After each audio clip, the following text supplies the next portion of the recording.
안녕하십니까, 장감독입니다. 오늘은 제가 그 약간의 뽀샤시를 넣었어요. 그 카메라에 보면은 그 주근깨 좀 덜 보이게 하는 그런 필터 있거든요. 그걸 넣고 지금 촬영하고 있습니다. 그 이유가 제 친구 중에서 그래도 한 분야에서는 탑을 찍는 유튜버가 있습니다. 그 유튜브 보면 그 섹터들이 있죠. 어떤 분야들. 그 한 분야에서는 그래도 1등 하는 친구가 있는데, 그 친구가 전화가 왔어요, 최근에. 장감독, 너 유튜브 요즘 그런 이상한 거 리뷰하지 말고 네 생각 그렇게 얘기하는 거 참 좋더라, 뭐 이렇게 뭐 용기를 주더라고요. 뭐 뷰수가 한 200명 200뷰 잘 나오면 한 400뷰 나오는 뷰수인데, 그래도 같은 200뷰 400뷰면은 차라리 네가 평상시에 친구들하고 얘기하듯이 그렇게 얘기하는 게 난 참 듣기 좋더라, 뭐 출근하면서 이렇게 들어봤는데 하고 저한테 용기를 주더라고요. 그래서 고맙다, 내 거 봐줘서, 친구야 고마운데, 근데 한 가지 부담스러운 거는 너 너무 얼굴 가까이 들이대지 마. 너 주근깨 너무 많이 나오고 뭐 나이 들어 보이는 거 티나고 비비크림이라도 좀 바르고 해. 요즘 유튜버들 다 그렇게 얼굴에 그래도 살짝이라도 뭐 바르고 하니까 너도 그렇게 좀 해, 그러더라고요. 그래서 그렇게 좀 심하게 나오는구나. 저도 알고 있거든요, 사실. 너무 얼굴 가까이 들이밀고 하는 거를. 그 이유가 뭐냐면 이 마이크 때문에 그래요. 마이크 소리를 그나마, 이 주변이 너무 시끄럽기 때문에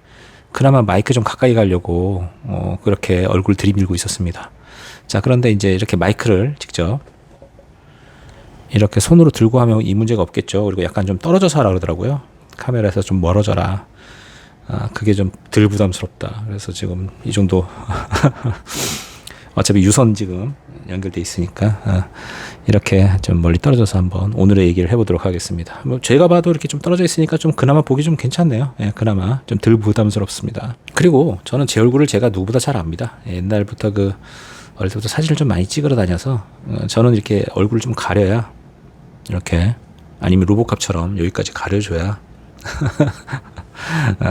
이 눈이 쌍꺼풀이 없는 눈이라 좀 이렇게 눈을 선글라스를 껴주면 조금 낫습니다. 오늘 할 얘기는 뭐냐면, 부부싸움이나 연인 싸움을 할 때 여자에게 가스라이팅을 좀 덜 당하는 법, 또는 내가 그래도 나의 의견을 관철시키기 위한 저만의 테크닉을 좀 말씀드려 보겠습니다. 굳이 뭐 여자랑 싸울 일이 있냐. 처음에 콩깍지가 씌었을 때는 정말로 서로 너무 장점만 보이죠.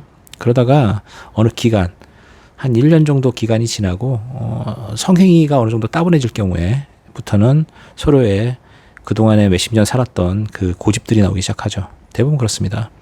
대부분 여자들한테 근데 많이 지면서 살게 되죠. 그 이유가 뭐냐면, 이 남자들의 그 DNA 자체가 이미 여자들, 예쁜 여자 보면 쫓아다니게 만드는, 그런, 이렇게 쳐다보게 만드는 그런 DNA가 있는 편이라, 어쨌거나 남자가 여자한테 프로포즈를 하게 되거든요. 사귀고 싶다라는 그런 표현을 여자보다는 남자가 먼저 하게 돼 있습니다. 그러다가 이제 결혼에 꼴이 났을 때가 문제인 거예요. 남자가 원해서 여자를 자신의 와이프로 들이는 것이 일반적인 이 관리이기 때문에, 결과적으로 여자는 이제 항상 그게 무기죠. 내 인생을 네가 망가뜨렸다. 나는 굉장히 인생이 사회적으로 성공할 수 있었는데도 불구하고 네가 나를 이렇게 가정에다 묶어놓는 바람에 내 인생을 엉망진창 만들었다.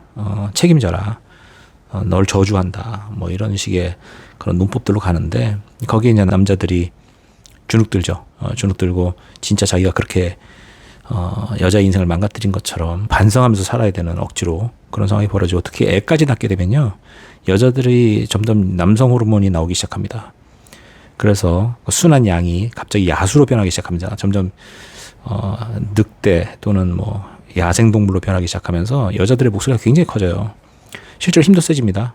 아무래도 여자를 좀, 아기를 좀 들고 이게 많이 키워야 되다 보니까 팔뚝도 굵어지고, 알뜰한 여자들은 아기가 먹다 남은 음식도 먹어야 되니까, 그리고 또 자기 관리하기가 힘들어지죠. 아기 키우다 보면은. 그러다 보면 이제 살이 찌게 되죠. 뼈도 굵어지고 더 튼튼해지고 살도 찌고, 그리고 이제 호르몬도 남성화되면서 굉장히 그 무서운 야생동물이 집안에 이제 생기게 됩니다. 거기까지 안 가는 게 좋죠, 사실은. 여자도 자기 스스로 관리하는 게 좋고, 뭐 그렇든 저렇든 이제 이럴 때 이제 싸움이 나게 됩니다. 싸움이 나면 이제 대부분 남자들이 이제 불쌍하게 깨갱깨갱 거리죠. 자, 그런데 여자가 뭐 굳이 뭐 동물처럼 안 변하고 사랑스럽게 됐다고 해도 그래도 여자들은 항상 그걸 무기 삼거든요. 그리고 뭐 자신의 가장 사랑하는 아기를 이렇게 어떻게 보면 낳아주고 키워주는 게 이제 소중한 존재 아닙니까?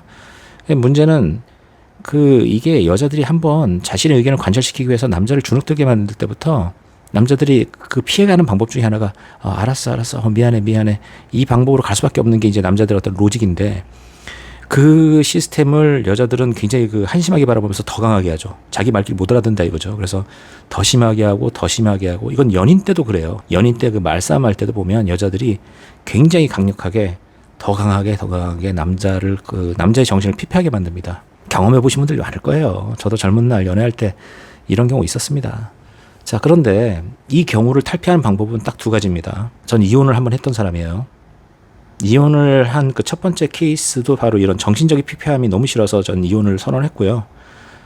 지금 두 번째 결혼을 한 이후에 제가 첫 번째 실수를 하고 싶지 않아서 이제는 제가 굉장히 많이 변했습니다. 사실 저의 진짜 매력은 진짜 야생성, 어떻게 보면 남자다움, 이런 게 저의 매력이었거든요. 굉장히 좀 직선적이고 뭔가 좀 약해 보이지 않는 모습, 정신적으로 그런 게 저의 매력이었는데 여자한테 이렇게 피폐하게 당하다 보니까, 왜냐면 여자가 논리가 틀린 건 아니니까, 사실은 여자 입장에서만 보면 틀린 게 아니잖아. 남자 입장에서 이해가 안 되고 뭐 어이없을 뿐이지 여자 입장에서는 다 논리가 맞는 얘기겠죠. 근데 그걸 맞춰주고 알았어 하다 보면 저의 그 남성다운 매력 또는 남성성이 사라지게 되고 진짜 제가 쓰레기가 돼요. 점점. 그게 너무 싫어서 저는 첫 번째는 이혼이라는 걸 선택을 했습니다. 그리고 완전히 갈라섬으로써 다시 저의 야성성을 갖게 됐고, 그리고 다시 저의 매력을 전 되찾았다고 생각을 해요. 근데 이제 이 두 번째 결혼도 마찬가지예요. 지금 현재의 와이프도 애를 낳죠. 그리고 이제 한국말을 잘하게 되니까 저랑 다툼이 있습니다. 이럴 때 제가 그나마 지금 제가 이 가정의 질서를 유지하는 방법 중에 하나가 뭐냐면 덜 사랑하는 거예요. 굉장히 충격적이죠. 제 가족을 제가 덜 사랑하는 겁니다. 교과서에는 이렇게 나오죠. 나보다 더 가족을 사랑하고, 그리고 우리 부모님 세대들 아니면 각종 영화, 드라마, 각종 소설 다 사랑에 다 목매달지 않습니까? 사랑에 목매달아요. 사랑 때문에 목숨을 바치고, 전쟁이 나도 사랑을 찾아서 그 폭탄 속을 헤쳐나가서 자신의 그 사랑을 찾아오고, 아이를 위해서 목숨을 바치고, 이것이 정상인데, 그리고 지극히 그것이 인류애고, 그것이 우리의 몸에 이게 뿌리 있게 박혀있는 DNA인데, 저는 가정의 질서를 위해서 와이프와 아이를 덜 사랑하려고 마음먹었습니다.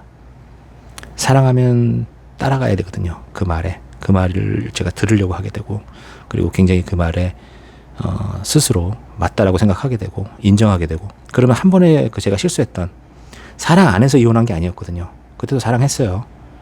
근데 저의 그 실수, 이혼을 했던 첫 번째 실수가 뭐냐면, 내가 나를 내려놓음으로써 점점 나를 병약하게 만들었고, 나의 정신을 피폐하게 만들었고, 그리고 더 매력이 없게 만들었고, 여자를 더 거칠게 만들었고, 왜냐하면 계속 말귀를 못 알아듣는다 이거지.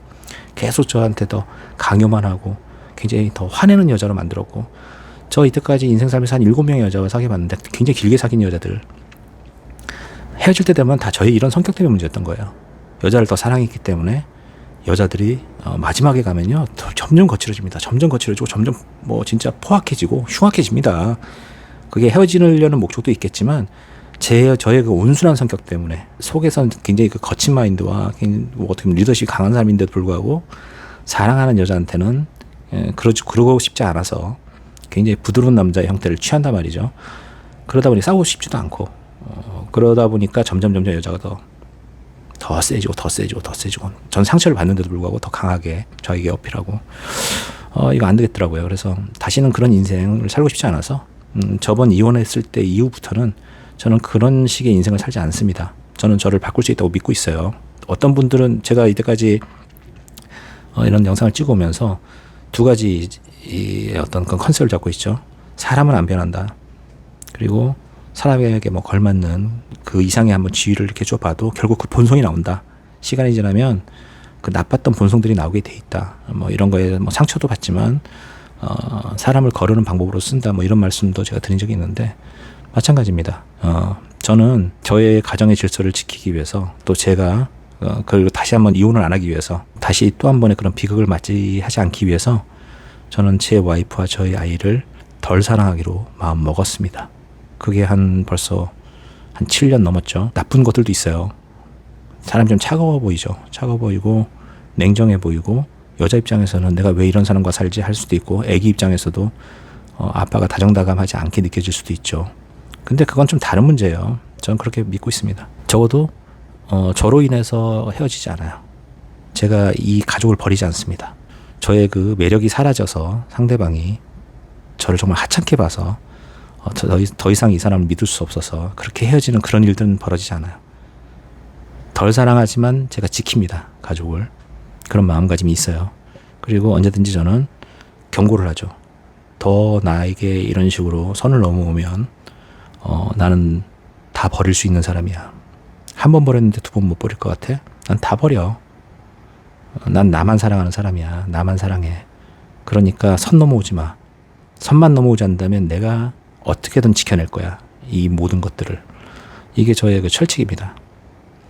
그래서 싸움을 하잖아요. 부부싸움이 실제로 일어나면 항상 제가 이깁니다. 이긴다는 말은 좀 유치하긴 한데 어쨌거나 제가 더 약해지지 않아도 된다는 거예요. 이것을 지키기 위해서 제가 또 병신이 되지 않아도 된다는 거죠. 정신적으로 병신이 됩니다. 점점. 저는 절대로 그런 길을 선택하지 않습니다. 왜냐하면 실패했기 때문에. 인생 30년간 그렇게 살다가 실패했어요. 이성을 사귈 때 항상 이성이 더 난폭해지는 이유는 다 저 때문이었다고 저는 생각을 합니다. 차라리 제가 더 난폭해지고 차라리 제가 가스라이팅을 하더라도 제가 가스라이팅을 안 당해야 이 가정이 온전합니다. 제정신이 살아있어야 된다는 얘기죠. 제정신이 살아있지 않을 경우에 생기는 여러 가지 문제들이 생겨요. 와이프 말대로 뭘 하다가 실패하면 뭐 와이프 핑계 댈 겁니까? 인생 실패했을 때 제가 선택했기 때문에 제가 실패해도 제가 책임을 질 수 있는 거고 남의 탓 안 하는 거고 그리고 한번 실패했었고 그리고 그전에도 결혼만 안 했지 실패를 경험했었고 그 이유를 제가 곰곰이 다 생각했었고 그렇다면 그렇지 않은 인생을 살아야죠. 그래서 저는 지금 7년째 그런 인생을 살고 있습니다. 굉장히 저는 강력한 아빠로서 또는 남편으로서 행동을 하려고 노력하고 있고요. 특히 애도 그래요. 엊그저께 애를 울렸습니다. 뻥튀기가 하나 남았어요. 우리 과자처럼 먹는 뻥튀기 있죠. 이렇게 동그랗게 생긴 거. 하나 남았는데 그거를 제 딸아이가 먹고 있더라고요. 제가 그거 굉장히 화를 냈어요. 하나 남은 제일 맛있는 음식 또는 하찮아도 하나 남은 건 그건 아빠 거야. 보통의 부모들은 이렇게 생각하지 않죠. 우리 소중한 아이 거라고 생각을 하죠. 아닙니다. 소중한 사람은 저예요. 가정에서 가장 소중한 사람은 접니다. 왜? 제가 쓰러지면 아무도 보호를 받을 수 없기 때문에. 그 뻥튀기 제가 뺏어서 제가 먹었습니다.